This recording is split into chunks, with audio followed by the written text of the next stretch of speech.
Good afternoon and welcome to Tafakari. If you're new here, Tafakari is a Kiswahili word that means to ponder, to contemplate, or to think deeply. And it is the intention of this podcast to create a space in which we can foster critical thinking for the purposes of devising effective solutions to meet the challenges of our times. So today we're going to carry on with our conversation on the coloniality of knowledge, and specifically, we shall look into its repercussions.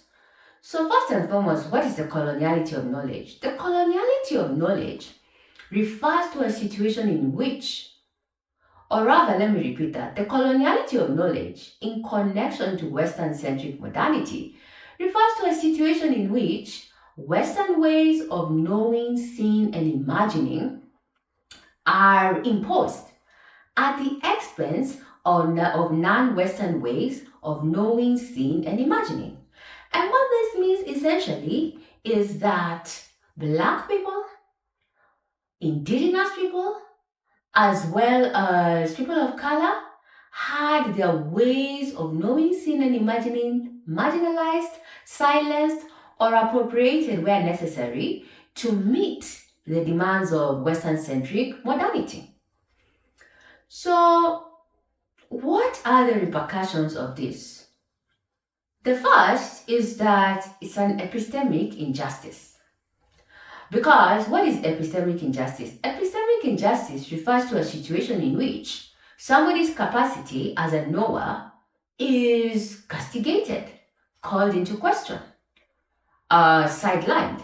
And so by imposing this coloniality of knowledge, given that coloniality is organized around race, and there is also a patriarchal element, by virtue of privileging the views of epistemologists of the European, more so the male, able cisgender individual, that already means that a large proportion of the population is left out of knowledge development. Can we put it like that? Yes. Or rather, a large section of the population is silenced or sidelined in their capacity of knowers. So we only have what they call there's only one way, and that is Western-centric modernity or nothing at all, or rather Western epistemologies or nothing at all.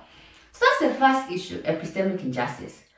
But the second issue is by imposing this one way of knowing, seeing, and imagining does not mean that we are shielded from the consequences of sidelining other knowers. And let's take the example of, AI development. Last week we spoke about the coloniality of knowledge and its imposition in AI development, and that is through the stifling of radical scholarship. And we mentioned Timnit Gebru, who was infamously fired from Google for her paper.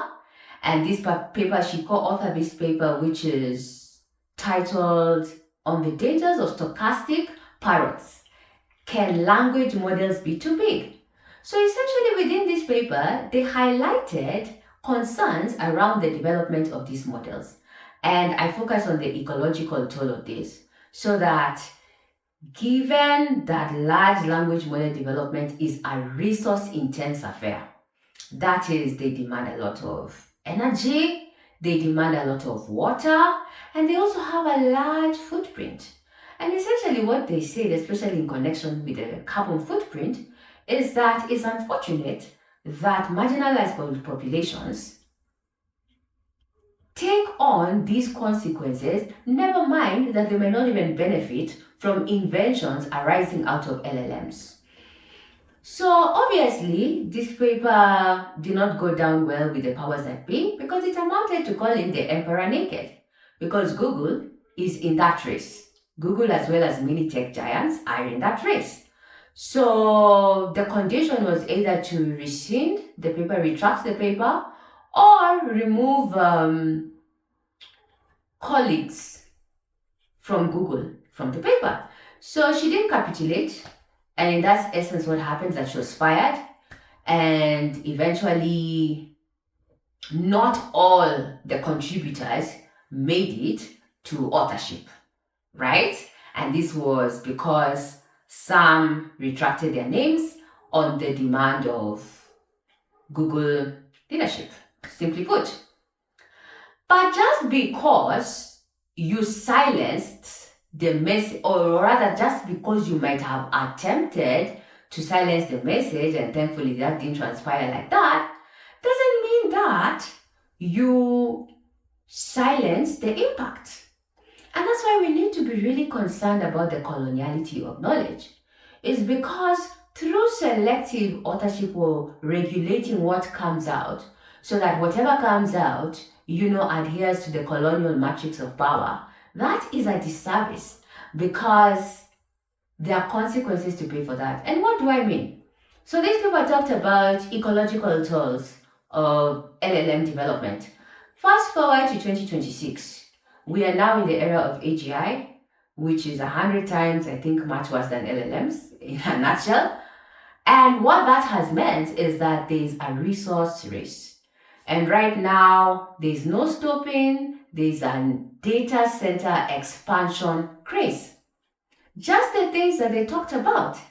And this is not going down well with communities because there's been a lot of anti-data center activism last year, and for many reasons. First and foremost, communities living next to these data centers, have to bear the cost of pollution, given that most of these data centers are powered by fossil fuels. So there is release of particulate matter as well as nitrogen oxide, which have respiratory and cardiovascular implications in terms of disease. But aside from that is also the noise. And I remember watching a particular documentary in which, communities living close to these areas bemoaned the noise. These are people who had bought their dream homes, made their investments right, and all of a sudden they have to soundproof their homes. And even without soundproofing, you still can't get rid of the noise. So that's the first thing, the welfare of neighboring communities. The second thing is the resource requirements. Because you have to understand more data centers, more demands on energy. And right now, the only energy that is being used most of the time is fossil fuels. And also, there is an impact on the grid. And what that means is that it's not only data centers that constitute the activity in the States. There are people who are living, there's a lot that the energy grid must take into account, not just data centers. And given the fact that these data centers are energy hungry, that has implications on the grid, so much so that it's actually becoming a curtailing factor in that case, right? The other thing is water use. Data centers are water intensive. And I said, just like, for example, the same way that you and me can start off doing exercise and then we get heated up and we remove our jackets, the same way with the data center. These models are being developed 24/7, so it's bound to have, the issue of temperature, which is why we have cooling systems within data centers. Those eat up a lot of water. And these are concerns that are being raised so that even as far as Chile, activist organizations such as Mosacat have actually lodged resistance against a Google data center, a proposed Google data center, on the basis that they are in a multi-year long drought and there is no way that the proposed consumption vis-a-vis the current state they find themselves in it's incompatible, in short. And then the other thing, and this is something that needs to come out, is deepening extractivism. Because with an increasing demand for data centers, there's an increasing demand for critical earth minerals. And already one can see how this craze is implicated in the deals that were negotiated in the Congo, right?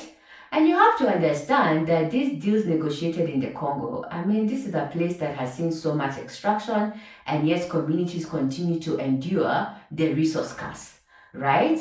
So, people who have nothing to do with the development of these models, who find themselves in the middle of decisions that might not benefit them because they might never use these models, are caught front and center of this craze. And so that's what I mean when I say that just because you are trying to stem an alternative way of knowing, seeing, and do things, given that it goes against your operating model, does not in any way release us of the consequences of that. And that's why we should be concerned about the coloniality of knowledge in AI development, because ultimately we want to foster different ways of knowing, seeing, and imagining.